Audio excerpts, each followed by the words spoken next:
Agunika kumenya akasena akakuchali choko akuli mbusa uyu ndikule uyu ndikule iya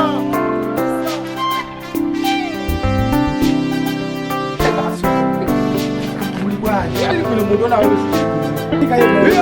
ndikufuna ndrama sana mukasa gaenda ndrama sana ndio pasala moyo pesa mlindi kupingo pingo wana pasi ndrama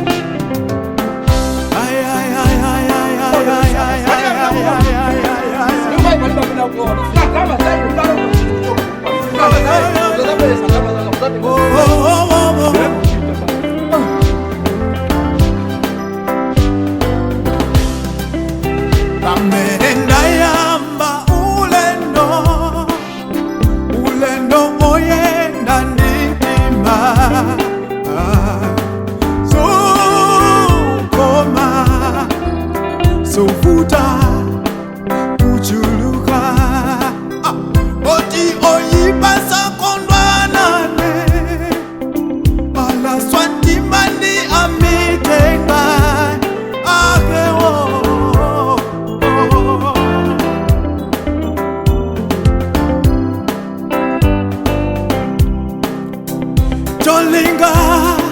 ndisivutika abilisa njito abale anga abwenzi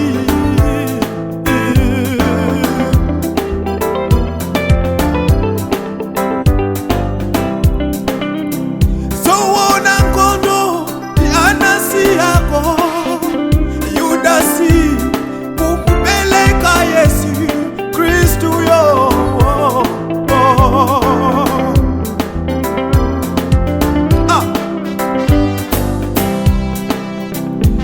Yosefe kwa abale ake kugulisidwa kwa Midiani wo sowona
Potawila banga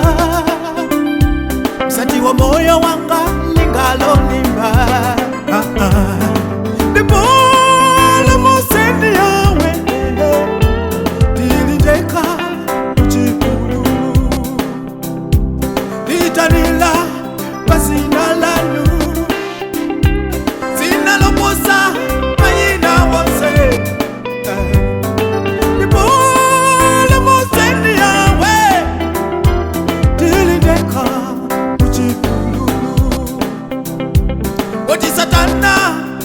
asai